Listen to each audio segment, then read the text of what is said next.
président de la transition, chef de l'État, recevez les salutations fraternelles du peuple et du gouvernement du Burkina Faso.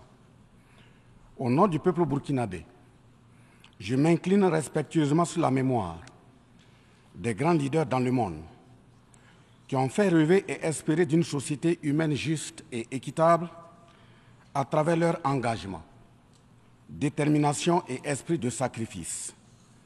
Je cite notamment Fidel Castro de Cuba, Patrice Émeric Lumumba du Congo, Modibo Keïta du Mali, Ruben Unyobe et Félix Moumié du Cameroun, Sylvanus Olympio du Togo, Che Guevara de l'Argentine, Martin Luther King et Malcolm X des États-Unis d'Amérique, Nelson Mandela de l'Afrique du Sud, Jomo Kenyatta du Kenya, Amilcar Cabral de la Guinée-Bissau et des îles Cap-Vert, Marianne Ngouabi du Congo-Brazzaville, le capitaine Noël Isidore Thomas Sankara du Burkina Faso, etc. Ces leaders ont été, pour la plupart, exécutés de façon violente et d'autres assassinés à travers le feu des prisons et des empoisonnements. Leur seul crime a été pour chacun d'eux l'incarnation des rêves, des ambitions, de l'espoir des peuples meurtris, violés, violentés et pillés. Monsieur le Président, ma présence à cette tribune honorable des Nations Unies, au nom du Burkina Faso, pays des hommes intègres, n'est pas pour ériger des murs de lamentation. Je ne suis non plus pas là pour vous livrer un discours de convenance, mais j'ai été plutôt mandaté en sacrifice pour vous dire que le mensonge d'État, l'hypocrisie diplomatique, la boulimie du pouvoir, la recherche effrénée du gain, l'esprit démoniaque de domination et d'exploitation de l'homme par l'homme sont les vraies plaies qui gangrènent notre vivre ensemble et font courir toute la société à sa perte, y compris donc notre organisation, l'ONU. Son Excellence, M. Antonio Guterres, secrétaire général de l'Organisation des Nations Unies, Son Excellence, M. Joe Biden, président des États-Unis, Son Excellence, M. Denis Francis, représentant permanent de la Trinité et Tobago auprès des Nations Unies, élu président de la 78e session de l'Assemblée générale, Son Excellence, M. Luis Inácio Lula da Silva, président de la République fédérative du Brésil, permettez-moi de reprendre ici des parties de vos propos, discours respectifs prononcés à cette même tribune à l'ouverture de cette 78e session. Primo, je cite, « Nous sommes dans un monde sans dessus-dessous. Des cadavres jonchent les plages où des milliardaires se prélassent. » Pour la deuxième personnalité, je cite, « Nous sommes à la croisée des chemins. Nous avons une cause commune, à savoir léguer à nos enfants un monde avec un bon climat social. » Fin de citation. Pour la troisième personnalité, je cite, « Malgré les difficultés, nous pouvons nous en sortir. Ce ne sont pas les capacités qui manquent, mais la volonté politique. Sinon, nous pouvons apporter le progrès et la paix pour tous. » Fin de citation. Pour la quatrième personnalité, je cite, « Il y a dissonance entre les discours et les pratiques, les faits. Le Conseil de sécurité de l'ONU est paralysé. L'ONU doit assumer ses fonctions d'un monde solidaire et équitable, conformément aux principes édictés dans la Charte. Cela suppose qu'on ait le courage de lutter contre les inégalités. » Fin de citation. La quintessence des expressions de ces quatre autres personnalités signifie clairement que les inégalités dans le monde sont voulues, sinon qu'avec un minimum de courage et de volonté politique, nous pouvons, à défaut de les éradiquer, les amenuiser à leur congrue expression. En effet, chaque année, les discours pleuvent au même titre que les promesses et engagements.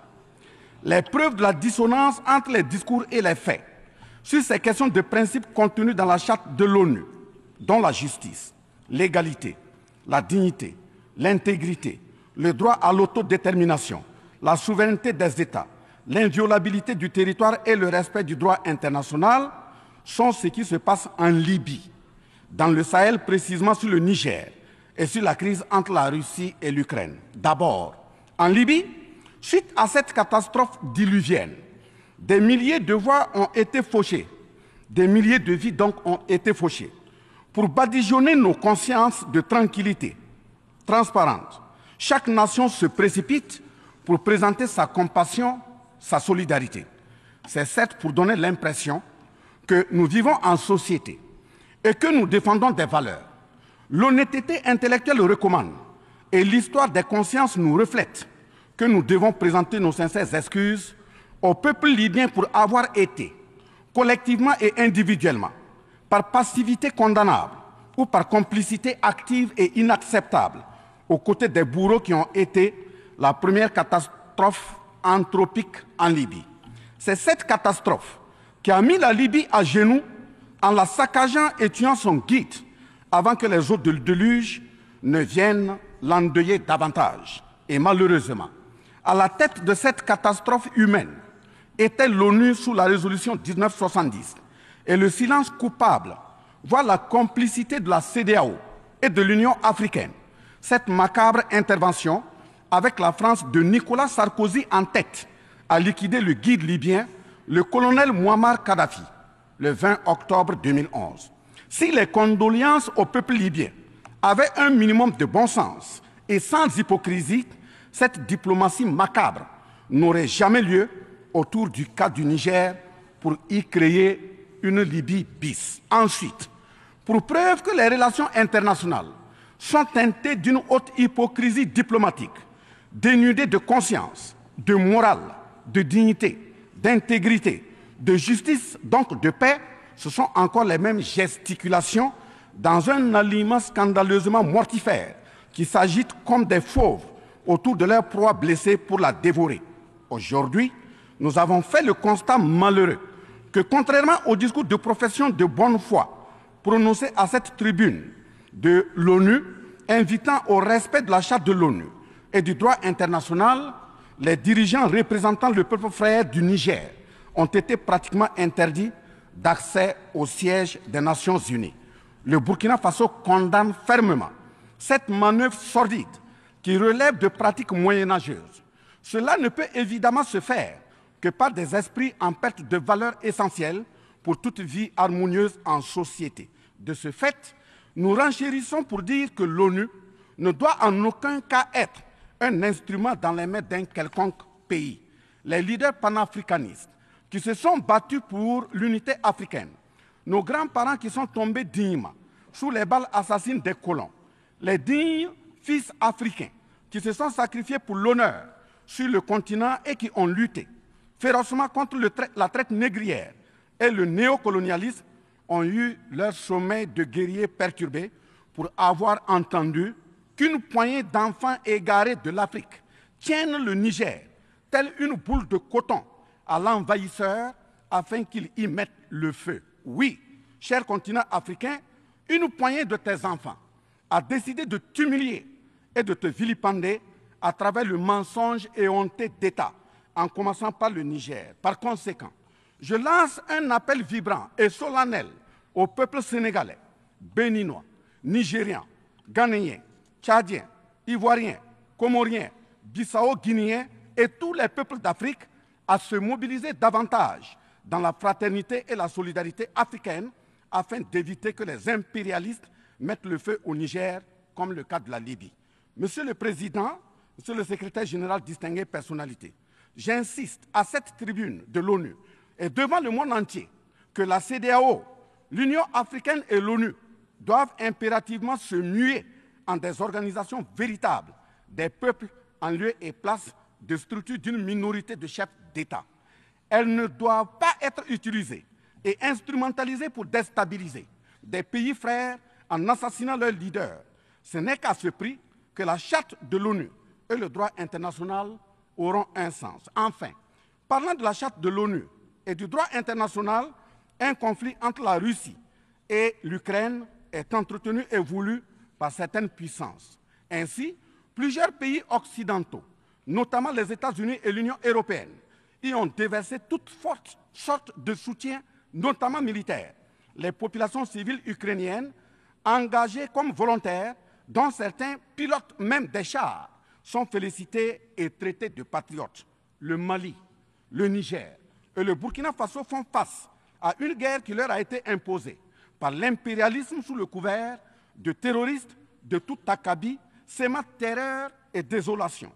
Malgré l'existence de cette même charte des Nations Unies, avec ses principes d'égalité, de justice d'une part, et d'autre part, le même droit international invoqué, à cette tribune de l'ONU, il y a nettement un fossé abyssal dans le traitement des questions. En effet, prenant le cas du Burkina Faso, les populations civiles, face aux incursions barbares et meurtrières des terroristes, ont décidé de s'engager aux côtés des forces de défense et de sécurité.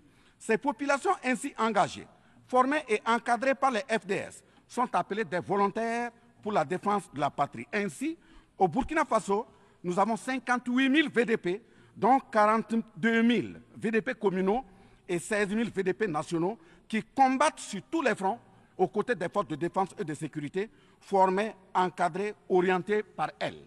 Celles-ci n'agissent que sur instruction et surveillance des FDS et conformément à des textes réglementaires en vue de protéger leur vie et leurs biens.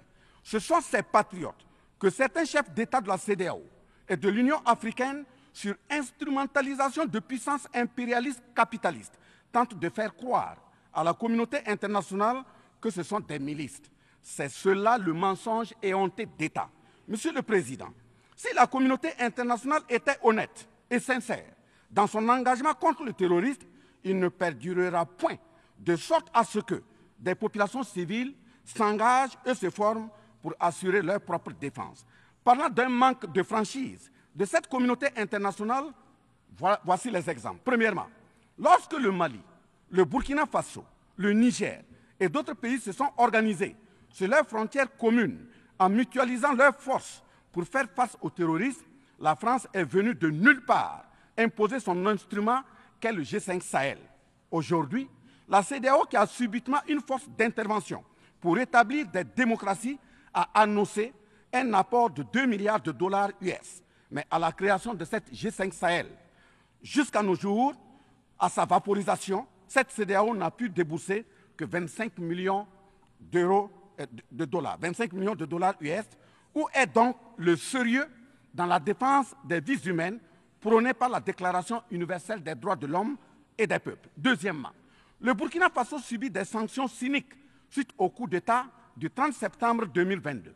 Cette nébuleuse dite communauté internationale, sous l'impulsion de la France qui est passée par ses valets locaux en Afrique, a tenté d'abord de faire nommer un Premier ministre au Burkina Faso en vain.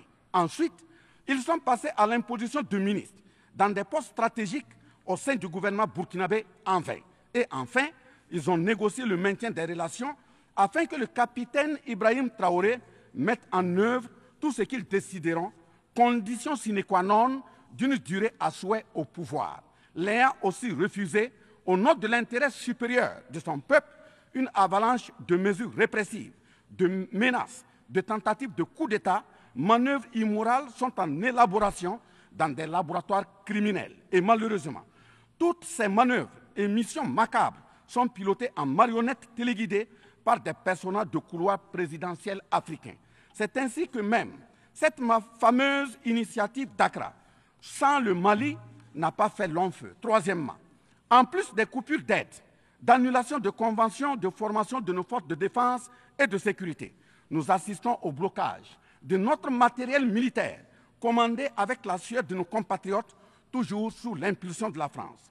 En exemple, pour les vecteurs aériens nécessaires pour le contrôle et la défense du territoire, nous avons eu un contrat avec le Brésil, dont la licence d'armes devait provenir de la Belgique, et le système de navigation de tir, ainsi que des caméras des États-Unis d'Amérique, puis un moteur du Canada. Ces moyens sont aujourd'hui fallacieusement et cyniquement bloqués. Vous parlez de défense des droits humains à cette tribune de l'ONU. Je vous invite donc à nous livrer incessamment nos armes pour la défense et la protection de nos populations meurtries.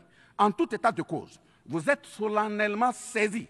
Et si rien n'est fait, l'histoire vous tiendra responsable de non-assistance à personne en danger.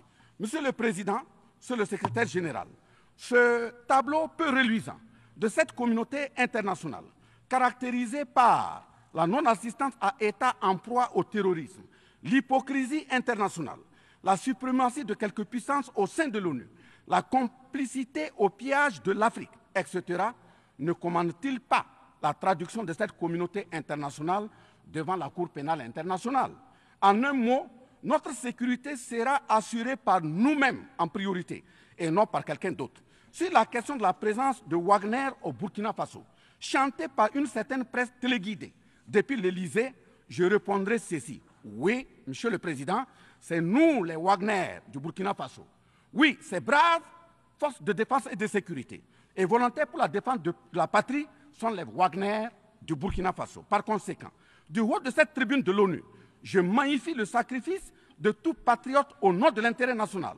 Je salue vivement la mémoire de tous ceux qui sont tombés les armes à la main et magnifie le courage et l'intégrité de ceux qui sont toujours en vie et foncent inexorablement et de façon sacrificielle vers la victoire de notre peuple et la sauvegarde de notre patrie. Au lieu de nous aider à arrêter cette saignée humaine, ce sont des accusations fallacieuses, des mensonges éhontés d'État, englobés dans une diplomatie d'hypocrisie et des menaces voilées pour nous indiquer des partenaires à fréquenter et des conduites à tenir. Nous disons non. Au nom de la même charte des Nations Unies et du droit international que vous évoquez tous et toutes ici à cette tribune, les peuples africains en général et sahéliens en particulier sont résolument engagés à assumer absolument et pleinement leur émancipation totale pour un progrès social véritable. Ainsi, le Burkina Faso liera de façon souveraine ses partenariats avec qui il veut et achètera ses moyens de défense avec qui il veut. Qu'un pays s'appelle Russie, Iran, Turquie, Azerbaïdjan, Cuba, Nicaragua, Corée du Nord, le Burkina Faso y achètera et y vendra librement ses produits sans intermédiaire, encore moins une autorisation de qui que ce soit. Et cela advienne que pourra. Monsieur le Président, Monsieur le Secrétaire général, parlant toujours d'hypocrisie et de mensonges d'État, dans cette question de lutte contre le terrorisme, en général et dans le Sahel en particulier, voici d'autres faits que vous n'ignorez certainement pas et j'en suis certain. Primo, dans le Sahel, nous avons près d'une dizaine de milliers de soldats d'armées étrangères, composés en majorité de soldats français, mais également des soldats américains, allemands, italiens, etc., avec des armes, des matériels volants et de surveillance des plus sophistiqués au monde. Et malgré tout, personne ne voit des colonnes de centaines de terroristes se déplacer pour aller servir la désolation et la mort, souvent avec des armes inimaginables. Au Mali, au Niger et au Burkina Faso, il n'y a ni usine de fabrique d'armes, ni de munitions. Qui recrute donc ces terroristes? Qui les entraîne? Qui les dote en permanence? Qui les nourrit et avec quels moyens? Croyez-vous à cette philanthropie au nom de laquelle des Occidentaux vont envoyer leurs militaires au Sahel mourir pour des beaux yeux des Sahéliens? Si oui, qu'est-ce qui justifie les énervements et autres gesticulations puériles et diplomatiques dès qu'on dit à la France de déguerpir militairement? La vraie raison, ce sont les ressources du sous-sol au Sahel. En effet, l'Assemblée nationale française a voté la loi numéro 057-7-27 du 10 janvier 1957, parue dans le journal officiel de la République française du 12 janvier 1957, portant création de l'Organisation commune des régions sahariennes, OCRS, qui regroupe des parties du Mali, du Burkina Faso, du Niger, de la Mauritanie, de l'Algérie, etc. Cette zone n'a jusque-là pas d'égal dans le monde en termes de richesse de sous-sol. À titre d'exemple, la nappe phréatique la plus importante va de la Mauritanie à la Somalie, en passant par le Mali, l'Algérie, la Libye, le Niger, etc. Le journal Le Monde du 23 juin 1957 avançait le chiffre de 6 à 7 millions de tonnes de pétrole comme production potentielle annuelle du Sahara. En plus de ces ressources naturelles, nous avons l'uranium, l'or, le cobalt, le zinc, le diamant, le lithium, le cuivre, etc.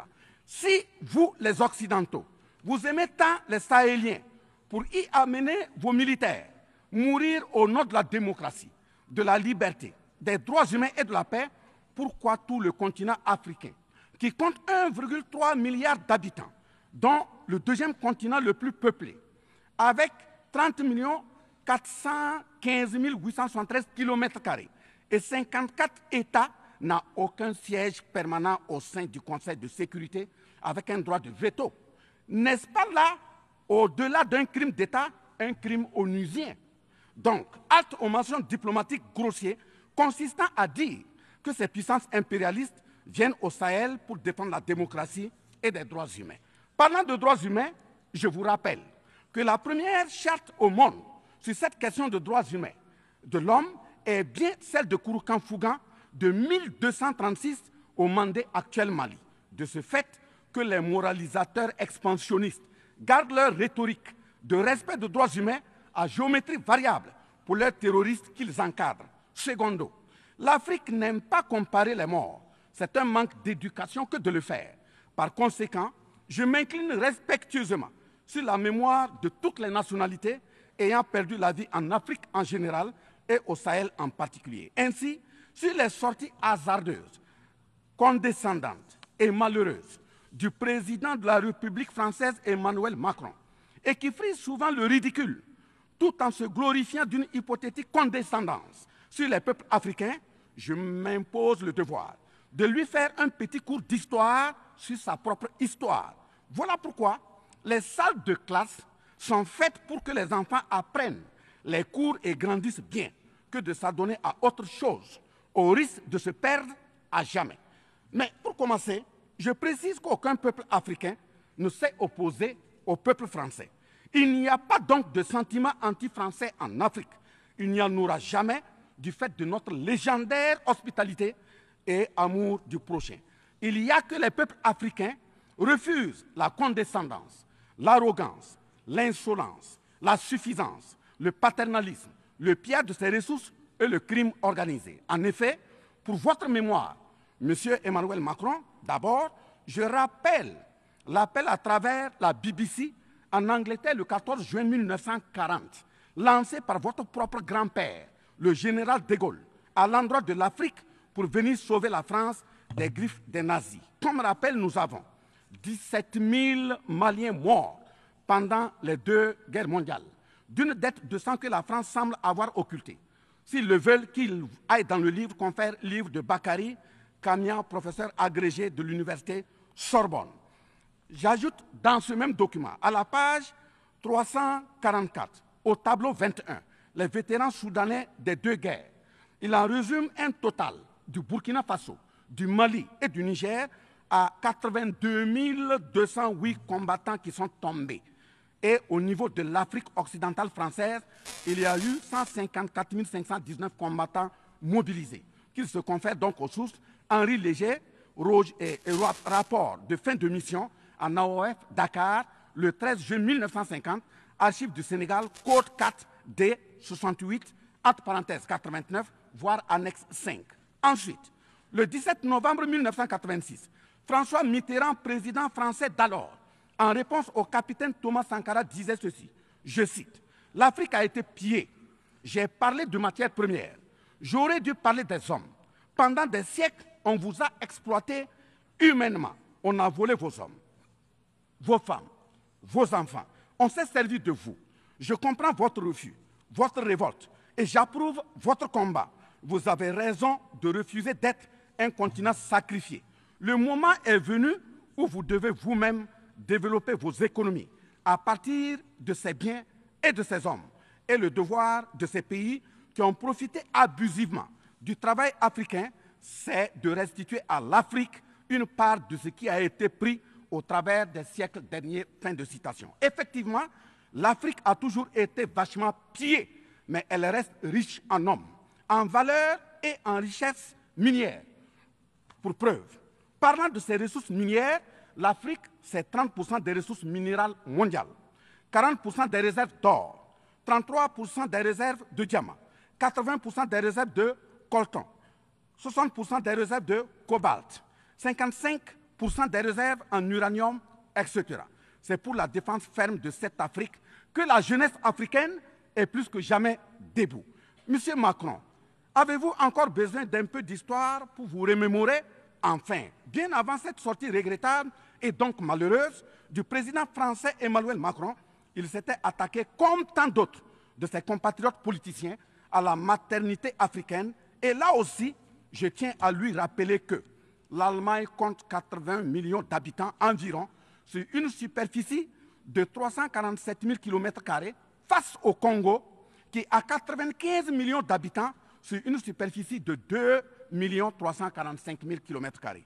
Deuxièmement, la Belgique compte 11 millions d'habitants sur une superficie de 30 000 km² face au Gabon, qui a 2,5 millions d'habitants sur une superficie de 267 000 km². Troisièmement, la France compte 68 millions d'habitants sur 672 329 km² face à la Namibie, qui compte 2,5 millions d'habitants sur une superficie de 825 000 km².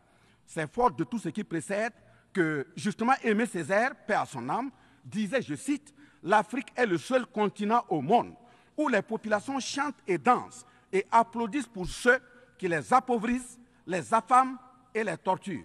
Le malheur de l'Afrique, c'est d'avoir rencontré la France. » Fin de citation. Certes que l'Occident a violenté, volé et violé l'Afrique. Quelle est notre part de responsabilité en tant que dirigeants africains? N'est-ce pas nous, dirigeants africains, qui prêtons le flanc pour qu'on nous piétine? En effet, nous avons abandonné notre identité pour ne rien être. Nos noms ont disparu pour faire place à d'autres noms importés et qui ne collent pas à nos réalités. Il nous faut reconquérir notre culture. Nous avons singé en copiant l'Occident, en monogamie. Voilà qu'aujourd'hui, on veut nous faire croire que des contre-valeurs, des attitudes contre la nature relèvent du ressort de la liberté. Il ne sera pas question d'homosexualité en Afrique. Je le répète, il ne sera pas question d'homosexualité chez nous. Monsieur le Président, ce qui vient d'être décrit sont les étiquettes profondément malheureuses d'une ONU aujourd'hui résumée qu'à sa portion de forme, car 1,2 milliard de personnes sont plongées dans la misère. 2 000 milliards de dollars US dans l'armement. 20 fois le budget de l'ONU dans le nucléaire. Sur les questions de développement, l'Afrique reçoit du FMI et de la Banque mondiale 34 milliards de dollars contre 160 milliards de dollars pour l'Occident. La paralysie du Conseil de sécurité de l'ONU, la paralysie de l'Organisation mondiale du commerce, la montée des tensions suite au repositionnement géostratégique. L'Organisation mondiale du commerce également encore bloquée. Le Fonds monétaire international, FMI et la Banque mondiale qui fonctionnent en véritable usurier. L'Organisation mondiale de la santé qui est de plus en plus dominée par les firmes pharmaceutiques de rente, donnant ainsi une priorité commerciale que sociale aux vaccins tels que le vaccin contre la Covid-19. L'ONU qui devient de plus en plus l'ombre d'elle-même de par les tentatives de sa prise en otage par un conglomérat de puissances internationales impérialistes, brouillant ainsi la clarté et le sérieux dans ses prises de position, etc. Par conséquent, les peuples africains en général, et sahéliens en particulier, se battront vigoureusement pour que la CEDEAO, l'Union africaine et l'ONU soient des institutions au service véritablement des peuples du monde pour leur profonde émancipation et le progrès social véritable. Parce que ce sont les manquements de ces organisations, leur manque de sincérité, leurs décisions clientélistes et à géométrie variable, la couverture des tripatouillages constitutionnels avec leur lot de crimes, la promotion de la mauvaise gouvernance, le pillage, la désorganisation sociale et la corruption qui conduisent immanquablement au coup d'État, qui ne sont donc que des conséquences. Traitons donc les causes et les conséquences disparaîtront d'elles-mêmes. Mais si nous continuons avec ce jeu de l'Autriche, à la diplomatie d'hypocrisie, aux mensonges éhontés d'État, aux crimes organisés, au tripatouillage constitutionnel et à la fabrication de l'armement à la tête de nos États africains, même l'ONU risque de ne pas échapper à un coup d'État. À bon entendeur, salut. Dans ce sens,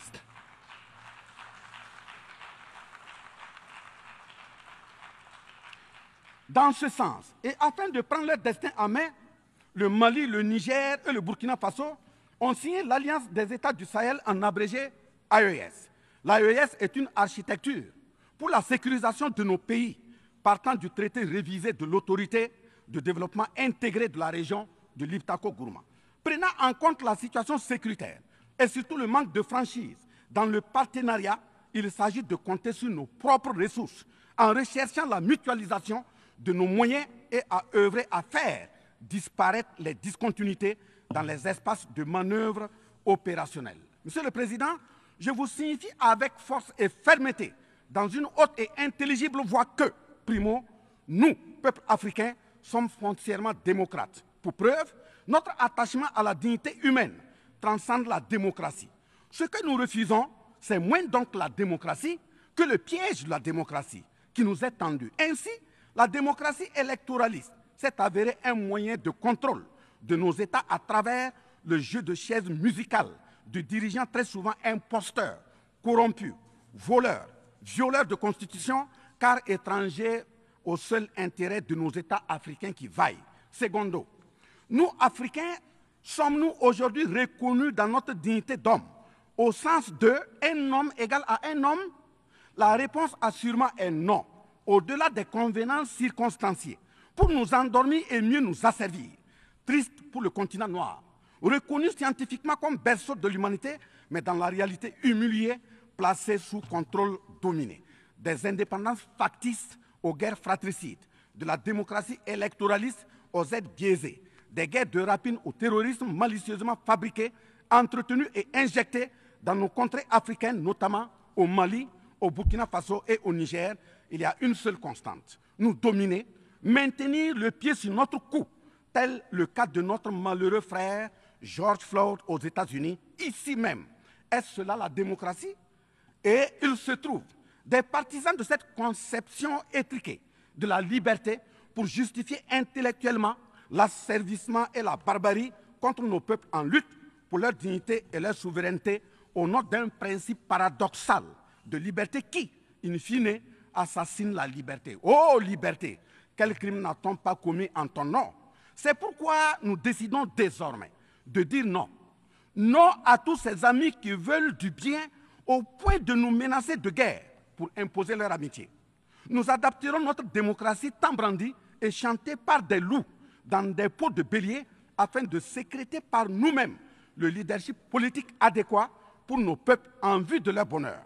Oui, l'émancipation totale et le progrès social véritable pour nos peuples constituent la finalité de toute action, qu'elle soit politique, économique, socio-culturelle et ou sécuritaire. Troisièmement, les peuples africains en général, et ceux sahéliens en particulier, ont découvert des chaînes d'aliénation économique, sécuritaire, socio-culturelle matérialisées en accord secret avec la France et sont engagés à les casser pour leur émancipation véritable. Ce sont entre autres, premièrement, la dette coloniale. Nous n'allons pas fermer les yeux et la payer tout en laissant nos populations mourir de faim et de soif, et voire de maladie. Deuxièmement, la question de la monnaie dont le franc CFA, appelé franc des colonies françaises d'Afrique, n'est pas une priorité africaine. Au plan juridique, la propriété est le droit de jouir et disposer des choses de la manière la plus absolue. Confère article 544 du Code civil français chez eux-mêmes. Un brevet est donc détenu par la France sur le franc CFA. Elle est par conséquent propriétaire du franc CFA et elle la loue aux États francophones africains. Ce qui est marrant en plus est que le biais produit par la France pour l'Afrique de l'Ouest diffère de ceux de l'Afrique centrale en valeur monétaire sous la même appellation franc CFA. Le seul document reconnaissant le franc CFA est le décret numéro 45-0136 du 26 décembre 1945, dont les signataires furent Charles de Gaulle, président du gouvernement provisoire, René Pleven, ministre des Finances, et Jacques Soustel, ministre des Colonies. Quatrièmement, la priorité aux intérêts aux entreprises françaises dans les marchés publics et appels d'offres publics, c'est terminé. Cinquièmement, le droit exclusif de fournir des équipements militaires et de former les officiers militaires des colonies, là également c'est terminé, etc. Quatrièmement, personne n'applaudit un coup d'État. Mais si nous ignorons que ces coups d'État sont souvent des conséquences de la mauvaise gouvernance et des tripatouillages constitutionnels pour s'offrir des mandats supplémentaires, il y en aura toujours. Donc, ayons la lucidité de combattre les vraies causes en restant exigeants sur le respect des règles démocratiques et de la bonne gouvernance. Cinquièmement, les peuples africains ne sont pas opposés au peuple français, mais c'est plutôt la politique française, pleine de condescendance qui est rejetée. En effet, la France, en refusant le rapatriement de son ambassadeur récusé au Niger, est une violation du droit international, notamment l'article 9 alinéa 1 et 2 de la Convention de Vienne sur les relations diplomatiques de 1961. En décidant de l'interdiction des artistes du Burkina Faso, du Mali et du Niger en France, c'est une méconnaissance très grave de la portée culturelle en tant que moteur d'équilibre familial, communautaire, voire national.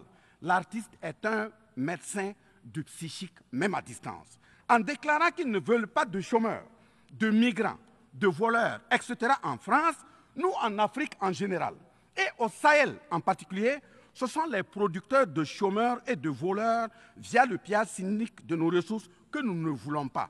Mais sincère reconnaissance au peuple du monde, à l'ensemble des personnalités à tous les niveaux dans le monde qui comprennent et accompagnent le Burkina Faso, le Mali et le Niger dans cette montée certes difficile, mais s'adhère totale sur le chemin de la pleine émancipation, l'expression de la dignité, de l'honneur, de la liberté, de l'égalité, de la prospérité, de la justice et donc de la paix. Face à la situation que traverse le Burkina Faso, le gouvernement burkinabé a mis en œuvre des actions vigoureuses à travers l'adoption d'un nouveau plan de développement, le plan d'action pour la stabilisation et le développement, et ses 4 axes prioritaires qui sont, premièrement, la lutte contre le terrorisme et la restauration de l'intégrité territoriale. Deuxièmement, la réponse à la crise humanitaire. Troisièmement, la réponse de l'État à l'amélioration de la gouvernance. Et pour terminer, le dernier élément, la réconciliation nationale et la cohésion sociale. Ces efforts visent à offrir à la population burkinabé de meilleures conditions de vie, tout en saluant l'ensemble des partenaires à travers le monde qui nous accompagnent. Nous invitons vivement ceux qui sont toujours dans le doute ou tétanisés par des rapports au contenu faux qu'ils sont les bienvenus au Burkina Faso, à condition que le partenariat cadre avec la vision de la transition résumée dans ces 4 axes. Vive l'ONU, vive la 78e session, vive les peuples en lutte, vive la solidarité entre les peuples, vive l'Afrique libre, vive l'Alliance des États du Sahel, vive le Burkina Faso, la patrie ou la mort, nous vaincrons. Je vous remercie. I thank the Minister of State, Minister of Civil Service of Burkina Faso. I now give the floor to His Excellency Dato Erwan Pehbi Yusuf, Second Minister of Foreign Affairs of Brunei Darussalam.